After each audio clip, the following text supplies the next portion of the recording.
ನಮಸ್ಕಾರ ಸರ್. ನಮಸ್ಕಾರ ಸರ್. ನಮಸ್ತೆ. ಈಗ ಬಹಳ ವಿಚಾರಗಳು ಒಂದೊಂದಾಗಿ ಆಚೆ ಬರ್ತಾ ಇದೆ. ಸೊ ನಿಮಗೆ ಏನ್ ಈ ಪ್ರಕರಣದ ಬಗ್ಗೆ ಏನು ಹೇಳಿದೆ, ಇನ್ ಮಾಹಿತಿ ಏನಿದೆ ಸರ್ ತಮಗೆ? ಸರ್, ಇವಾಗ ನಮಗ್ ಗೊತ್ತಿರೋದೇನು ಅಂದ್ರೆ ಇವ್ರು ಲೋನ್ ಅಪ್ಲೈ ಮಾಡಿದ್ರು. ಹರ್ಷ ಅವರು ಶ್ಯೂರಿಟಿಗೆ ದರ್ಶನ್ ಸರ್ ನಾನು ಶ್ಯೂರಿಟಿ ಹಾಕ್ಬೇಕು ಅಂತ ಫೋನ್ ಕರೆ ಬಂದಿದ್ದು. ಅದಾದ್ಮೇಲೆ ದರ್ಶನ್ ಸರ್ ನಾನು ಮಾತಾಡ್ಕೊಂಡು ಅವ್ರನ್ನ ಡಾಕ್ಯುಮೆಂಟ್ ವೆರಿಫಿಕೇಶನ್ಗೆ ಅಂತ ಕರಿತೀವಿ, ಅಂದ್ರೆ ಅವ್ರ ಹತ್ರ ಏನಿದೆ ಅಂತ. ಅವಾಗ ಇಲ್ಲ, ಅವ್ರ ಹತ್ರ ಡಾಕ್ಯುಮೆಂಟ್ ಸಂಪೂರ್ಣವಾಗಿ ಇರಲ್ಲ ಅಂತ ಗೊತ್ತಾಗುತ್ತೆ, ಫೇಕ್ ಅಂತ ಗೊತ್ತಾಗುತ್ತೆ. ಅದ್ರ ನಂತರ ದರ್ಶನ್ ಸರ್ ನಾವೆಲ್ಲ ನಮ್ಮ ಆಫೀಸಲ್ಲಿ ಕುತ್ಕೊಂಡು ಮೀಟ್ ಮಾಡಿ ನಮ್ಮ ಆಫೀಸ್ ಲಿಮಿಟ್ಸ್ ಅಲ್ಲಿ ಕಂಪ್ಲೇಂಟ್ ರಿಜಿಸ್ಟರ್ ಮಾಡ್ತೀವಿ. ಸೊ ರಿಜಿಸ್ಟರ್ ಆದ್ಮೇಲೆ ಅಲ್ಲಿನ ಲಿಮಿಟ್ಸ್ ಬರಲ್ಲ ಅಂತ ಹೇಳಿ ಮೈಸೂರು ಲಿಮಿಟ್ಸ್ ಅಲ್ಲಿ ಕಂಪ್ಲೇಂಟ್ ಅಲ್ಲೊಂದು ಕಂಪ್ಲೇಂಟ್ ಆಗುತ್ತೆ. ಆದ್ಮೇಲೆ ಅಲ್ಲಿ ಇನ್ವೆಸ್ಟಿಗೇಷನ್ ಮಾಡ್ತಾ ಇರ್ತಾರೆ. ಸೊ ಕೆಲವೊಂದಷ್ಟು ಮಾಹಿತಿ ಬೇಕು ಅಂತ ನನ್ನ ದರ್ಶನ್ ಸರ್ನ ನನ್ನ ಹರ್ಷ ಅವ್ರನ್ನ ಕರೆದಿರ್ತಾರೆ. ಸೊ ನೆನ್ನೆ ಒಂದಷ್ಟು ಮಾಹಿತಿಗಳು ಕೊಟ್ಬಿಟ್ಟು ಬಂದಿದ್ದೀವಿ ಸರ್. ಸೊ ಇದು ಯಾವ ಜಮೀನು ವಿಚಾರ ಸರ್? ಇದು ಎಲ್ಲಿದೆ ಇದು ಆಸ್ತಿ? ಸರ್, ಇದು ಡಾಕ್ಯುಮೆಂಟ್ ಯಾವ್ದು ಒರಿಜಿನಲ್ ಇಲ್ಲ, ಅಂದ್ರೆ ಯಾರ್ದು ದರ್ಶನ್ ಸರ್ ರಿಲೇಟೆಡ್ ಡಾಕ್ಯುಮೆಂಟ್ ಏನು ಇಲ್ಲ. ಬಟ್ ಏನಂದ್ರೆ ಅವ್ರ ಡೀಟೇಲ್ಸ್ ಫಿಲ್ ಮಾಡಿ ಯಾವ್ದೋ ಒಂದು ಸೈನ್ ಮಾಡಿ ಹಾಕಿರೋದು. ಬಟ್ ಇಲ್ಲಿ ಪ್ರಾಪರ್ಟಿ ಡಾಕ್ಯುಮೆಂಟ್ಸ್ ಯಾವ್ದು ಇಲ್ಲ. Okay okay. ಸೊ ಹಾಗಿದಾಗ 25 ಕೋಟಿದು ಅಂತಂದ್ರೆ ಯಾವ್ದು ಬರುತ್ತೆ ಇದರಲ್ಲಿ? ಏನ್ ವಂಚನೆ ಅದು? ಸರ್, ಇವಾಗ 25 ಕೋಟಿ ಲೋನ್ಗೆ ಅಪ್ಲೈ ಮಾಡಿರೋದಕ್ಕೆ ನೀವು ಶ್ಯೂರಿಟಿ ಹಾಕ್ತೀರಾ ಅಂತ. Okay, correct. 25 ಕೋಟಿ ನಾನು ಲೋನ್ ತಗೊಳ್ತಾ ಇದ್ದೀನಿ ಅಂದಾಗ ಶ್ಯೂರಿಟಿ ಹಾಕ್ತೀನಿ. ಬಟ್ ಅದಕ್ಕೊಂದಷ್ಟು ಡಾಕ್ಯುಮೆಂಟ್ಸ್ ಅನ್ನ ಕೇಳ್ತಾರೆ. ಯಾವ್ದಾದ್ರು ಒಂದು ಆಸ್ತಿಯನ್ನ ನಾನು ಜಮೀನ್ ಕೊಡ್ಬೇಕಾಗತ್ತೆ ಅಲ್ಲ ಅಲ್ಲಿ? ಹೌದು. ಅದಕ್ಕೆ ಯಾವ್ದು ಇಟ್ಟಿದ್ದಾರೆ ಸರ್? ಅದ್ರಲ್ಲಿ ಏನಾದ್ರು ಇಟ್ಟಿದ್ದಾರಾ? ಸರ್, ಯಾವ್ದು ಡಾಕ್ಯುಮೆಂಟ್ ಇಲ್ಲ ಅದ್ರಲ್ಲಿ. ಅದನ್ನ ಏನಕ್ಕೆ ಇವ್ರು ಮಾಡಿದ್ದು ಅಂತ ತಿಳ್ಕೊಳಕೆನೆ ಕಂಪ್ಲೇಂಟ್ ಕೊಟ್ಟಿದೀವಿ. ಯಾಕಂದ್ರೆ ಸ್ವಲ್ಪ ಮೆಸ್ಸಿ ಅನ್ಸ್ತಾ ಇದೆ, ಏನು ಕರೆಕ್ಟ್ ಆಗಿ ವಿಚಾರ ಬಾಯ್ ಬಿಡ್ತಾ ಇಲ್ಲ, ಅದು ಪ್ರಾಬ್ಲಮ್. ಓಕೆ. ಸೊ ನಿಮ್ಗೆ ಅರುಣಕುಮಾರಿ ಅವ್ರ ಪರಿಚಯನ ಸರ್? ಹೌದು. ಅರುಣಕುಮಾರಿ ಅವರು ನನಗೆ ಏಪ್ರಿಲ್ ಇಂದ ಕಾಂಟ್ಯಾಕ್ಟ್ ಅಲ್ಲಿ ಇರ್ತಾರೆ. ಸರ್, ಹಿಂಗೆ ಲೋನ್ದು ಇದ್ರದ್ದು ಅಂತ. ಸೊ ಮೇಲ್ ಈ ಇನ್ಸಿಡೆಂಟ್ ನಡೆಯುತ್ತೆ. ಜೂನ್ ಅಲ್ಲಿ ದರ್ಶನ್ ಸರ್ಗೆ ಮಾಹಿತಿ ಕೊಡ್ತೀವಿ, ಜೂನ್ ಅಲ್ಲಿ ಕಂಪ್ಲೇಂಟ್ ಕೊಡ್ತೀವಿ. ಸೊ ನಿಮ್ ಫೇಸ್ಬುಕ್ ಅಲ್ಲಿ ಪರಿಚಯ ಆಗಿರೋದು ಇವರು? ಯಾರು? ಅರುಣಕುಮಾರಿ ಅವರು? ಅದಾದ್ಮೇಲೆ. ಅದಾದ್ಮೇಲೆ ಫೇಸ್ಬುಕ್ ಅಲ್ಲಿ? Okay okay. ಸೊ ಅವಾಗಿಂದ ನಿಮ್ಗೆ ಪರಿಚಯ ಆಗಿದ್ದೆ ಮ್ಯಾನೇಜರು ಅಂತ ಪರಿಚಯ ಆಗಿದ್ದು? ಹೌದೌದು. ಅಂದ್ರೆ ಪ್ರಾಪರ್ಟಿ ಸರ್, ನಾನು ಆಕ್ಷನಲ್ ಪ್ರಾಪರ್ಟಿಗಳು ನಮ್ಮಲ್ಲಿ ಸೀಸ್ ಆಗ್ತಾ ಇರುತ್ತೆ. ತಾವು ತಗೊಳಕ್ ಇಂಟ್ರೆಸ್ಟ್ ಇದ್ರೆ ನಾನು ತಮ್ಗೆ ಕೊಡ್ತೀನಿ ಸರ್ ಅಂತ. ಆಯ್ತು. ಅದಾದ್ಮೇಲೆ ಸರ್, ದರ್ಶನ್ ಸರ್ದು ಈ ನಿಮ್ಮ ಹೆಸರು ಪ್ರಸ್ತಾಪ ಆಗ್ತಾ ಇದೆ, ನೀವು ಲೋನ್ಗೆ ಅಪ್ಲೈ ಮಾಡ್ತಾ ಇದೀರಂತೆ. ಅಂದ್ರೆ ಫಸ್ಟ್ ಇಲ್ಲ, ನಾವು ಲೋನ್ಗೆ ಯಾವ್ದು ಅಪ್ಲೈ ಮಾಡ್ತಾ ಇಲ್ಲ, ಶ್ಯೂರಿಟಿ ಆಗ್ತಾ ಇದೀರಂತೆ. ಇಲ್ವಲ್ಲ, ಯಾವ್ದು ಆಗ್ತಾ ಇಲ್ಲ. ಸೊ ದರ್ಶನ್ ಸರ್ ಗೊತ್ತಾದ್ಮೇಲೆ ದರ್ಶನ್ ಸರ್ ಹೇಳ್ತಾರೆ, ಇಲ್ಲ ಇದೊಂದು ಯಾರಿದಾರೆ ಇದ್ರ ಹಿಂದ್ಗಡೆ ತಿಳ್ಕೋಬೇಕು ಅಂತೇಳಿ ನಾವು ಕುತ್ಕೊಂಡು ಮಾತಾಡಿ ಸೊ ಕಂಪ್ಲೇಂಟ್ ಕೊಡ್ತೀವಿ. ಬಟ್ ಈಗ ಪೊಲೀಸರು ವಿಚಾರಣೆ ವೇಳೆ ಅವ್ರು ಹೇಳ್ತಾ ಇರುವಂತದ್ದು ನೀವೇ ಈ ರೀತಿ ಮಾಡಿ ಅಂತ ಹೇಳಿದ್ರಿ ಅಂತ ಹೇಳ್ತಾ ಇದಾರಂತೆ. ಸರ್, ಇದೇ ಜಯನಗರ ಸ್ಟೇಷನ್ ಅಲ್ಲಿ ಹರ್ಷ ಮೆಲಂಟ್ ಅವ್ರು ಮಾಡಕ್ ಹೇಳಿದ್ದಾರೆ ಅಂತಾನೆ ಇಲ್ಲಿ ವಿಚಾರಣೆಯಲ್ಲಿ ಹೇಳಿದ್ದಾರೆ. ಸೊ ಅದನ್ನೇ ನಾನು ಹೇಳ್ತಾ ಇರೋದು. ಇಲ್ಲಿ ಇನ್ವೆಸ್ಟಿಗೇಷನ್ ಅಲ್ಲಿ ಒಂದ್ ಹೇಳ್ತಾ ಇದಾರೆ, ಅಲ್ಲಿನ ಇನ್ವೆಸ್ಟಿಗೇಷನ್ ಅಲ್ಲಿ ಒಂದ್ ಹೇಳ್ತಾ ಇದಾರೆ. ಯಾರು ಇವ್ರು ಮೂಲತಃ ಎಲ್ಲಿಯವರು ಏನಾದ್ರು ಗೊತ್ತಾ ಸರ್?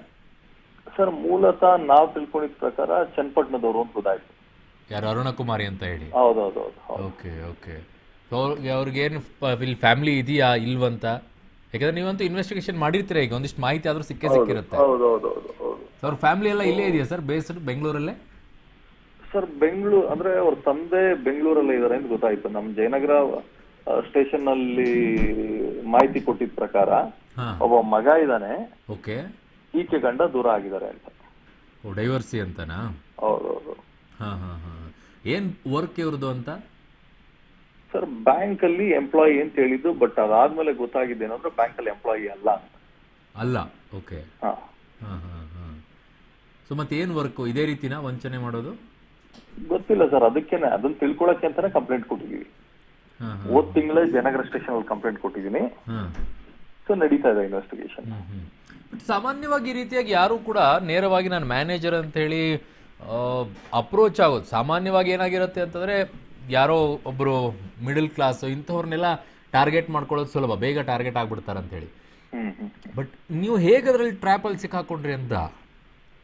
ಸರ್, ಇವಾಗ ಏನಾಗ್ತದೆ ಅಂದ್ರೆ ಕೆಲವೊಂದಷ್ಟು ಇವಾಗ ನೀವೇ ಚಾನಲ್ಗಳವರು ಸರ್ ದರ್ಶನ್ ಸರ್ ಹತ್ರ ಮಾತಾಡಬೇಕು, ಸಿಗ್ತಾರ ದರ್ಶನ್ ಸರ್ ಅಂತ ಚಾನಲ್ ಕಡೆಯಿಂದ ನನಗ್ ಫೋನ್ ಮಾಡ್ತಾರೆ. ಏನಕ್ಕೆ? 1 ಪಾಯಿಂಟ್ ಕಾಂಟ್ಯಾಕ್ಟ್ ಅಂತ. ಸೊ ಇದನ್ನೇನು ಅಂದ್ರೆ ನನ್ನ ಹೆಸರು ದರ್ಶನ್ ಸರ್ ಹೆಸರು ಶ್ಯೂರಿಟಿ ಆಗ್ತಾ ಇದ್ರಂತೆ ಅಂತ ಮಾತಾಡಿದ್ರು. ಸೊ ಶ್ಯೂರಿಟಿ ಆಗ್ತಾ ಇದಾರೆ ಅಂದ್ರೆ ನಾವು ಸೀರಿಯಸ್ ಆಗಿ ತಗೋಬೇಕಲ್ವಾ. ಇವಾಗ ಇದೇ ಕೆಲವೊಂದಷ್ಟು ಬ್ಯಾಂಕ್ಗಳಲ್ಲಿ, ಸಹಕಾರಿ ಬ್ಯಾಂಕ್ಗಳಲ್ಲಿ ಏನಾದ್ರೂ ಇದಾದ್ರೆ, ಲೋನ್ಗಳಾದ್ರೆ ಬರ್ದೇ ಇದ್ರು ಲೋನ್ಗಳು ಮಾಡ್ಕೊಟ್ಬಿಡ್ತಾರೆ, ಕೆಲವೊಂದಷ್ಟು ಸಣ್ಣ ಪುಟ್ಟ ಲೋನ್ಗಳ ಅಮೌಂಟ್. ಸೊ ನಮ್ಮ ಸಿಬಿಲ್ ನಮ್ಮ ಪ್ರೊಫೈಲ್ ಹಾಳಾಗ್ತದೆ. ಆ ಉದ್ದೇಶಕ್ಕೆ ನಾವು ಇದನ್ನ ಸೀರಿಯಸ್ ಆಗಿ ತಗೊಂಡು ಕಂಪ್ಲೇಂಟ್ ಕೊಟ್ಟಿದ್ದೆ. ಸೊ ಅವ್ರ ತಂದೆ ಏನ್ ಮಾಡ್ತಾರೆ ಅಂತ ಏನಾದ್ರು ಗೊತ್ತಾ ಅವ್ರ ಫ್ಯಾಮಿಲಿಯಲ್ಲಿ? ಇಲ್ಲ ಸರ್, ಅದು ಗೊತ್ತಿಲ್ಲ, ಅಷ್ಟು ಇನ್ ಡೆಪ್ತ್ ಗೊತ್ತಿಲ್ಲ. ಇಲ್ಲ ಸರ್. ಬಟ್ ಇಂಟೆನ್ಷನ್ ಇರೋದು ನಿಮ್ಗೆ ಮೋಸ ಮಾಡಬೇಕು ಅಂತಾನೆ ಸರ್. ಹೌದು, ಹಂಗಿರೋದಕ್ಕೆ ತಾನೆ ಸರ್ ಇವರು ಇಲ್ಲಿವರೆಗೂ ಬಂದಿದ್ದಾರೆ. ಬಟ್ ಇಂತಹ ಕೇಸ್ಗಳಲ್ಲಿ ಸರ್ ತುಂಬಾ ಕ್ಲೋಸ್ ಅಲ್ಲಿ ಇರುವಂಥವರೇ ಈ ರೀತಿಯಾಗಿ ಇನ್ಫಾರ್ಮೇಶನ್ ಅನ್ನ ಕೊಟ್ಟು ಈ ರೀತಿ ಮಾಡಿಸೋದು ಇರುತ್ತೆ. ಬಟ್ ಅಂಥದ್ದೇನಾದ್ರೂ ಅನುಮಾನ ಇದೆಯಾ ಸರ್? ಅದಕ್ಕೇನೆ ಇವಾಗ ನಾವು ಯೋಚನೆ ಮಾಡೋದೇ ಬೇರೆ ಇರುತ್ತೆ, ಅಲ್ಲಿ ರಿಯಾಲಿಟಿನೇ ಬೇರೆ ಇರುತ್ತೆ. ಅದಕ್ಕೇನೆ ಪೊಲೀಸ್ ವ್ಯವಸ್ಥೆ ಮೇಲೆ ನಂಬಿಕೆ ಇಟ್ಕೊಂಡೇ ಕಂಪ್ಲೇಂಟ್ ಕೊಟ್ಟಿದ್ದೀವಿ.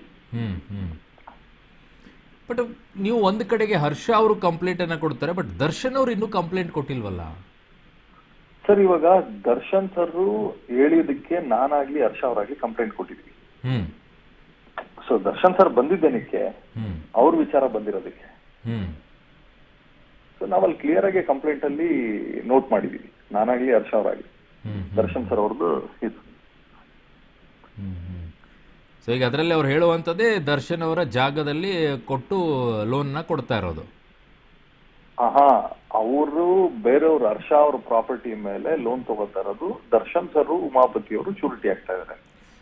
Okay okay. ಸೊ ಅದರಲ್ಲಿ ನಿಮ್ಮಿಬ್ಬರ ಹೆಸರು ಸಹಿ ಇದೆ ಅಂತ, ಫೋರ್ಜರಿ ಅಲ್ಲಲ್ಲ, ಸಹಿ ನೀವು ಆಗ್ತಾ ಇದ್ದೀರಾ ಅಂತ. ಸೈನ್ ನೀವು ಹಾಕ್ತಾ ಇದ್ದೀರಾ ಅಂತ? ಹೌದೌದು. Okay okay okay. ಸೊ ಹರ್ಷ ಅವರು ಎಲ್ಲೂ ಕೂಡ ಈ ಲೋನ್ ಅನ್ನ ತಗೊಳ್ತಾ ಇಲ್ಲ? ಹೌದೌದು ಹೌದು. ಹಾ. ಸೊ ಯಾವ ಬ್ಯಾಂಕ್ ಇಂದ ಸರ್ ಇದು?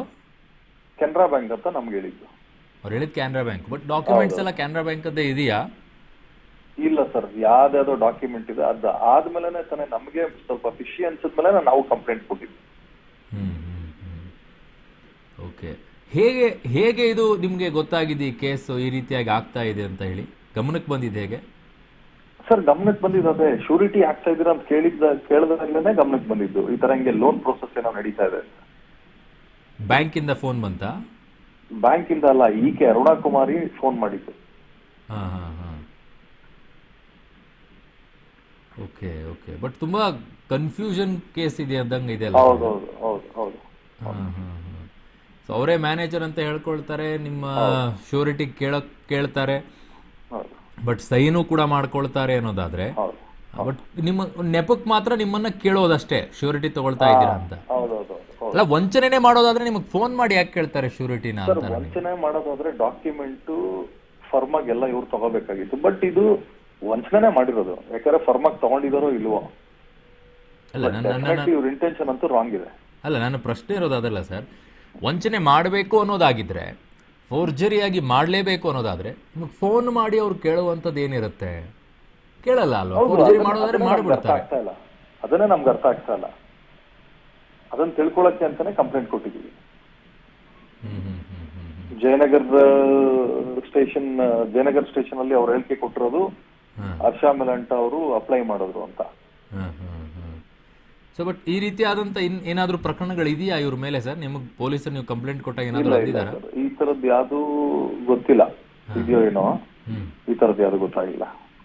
ಸೊ ಫಸ್ಟ್ ಕೇಸ್ ಇದು ಅಂತ? ಹೌದು ಹೌದು. Okay okay. Thank you Umapathi sir, ಪಗಡಿ ಜೊತೆಗೆ ಮಾತಾಡಿದೆ. Thank you so much.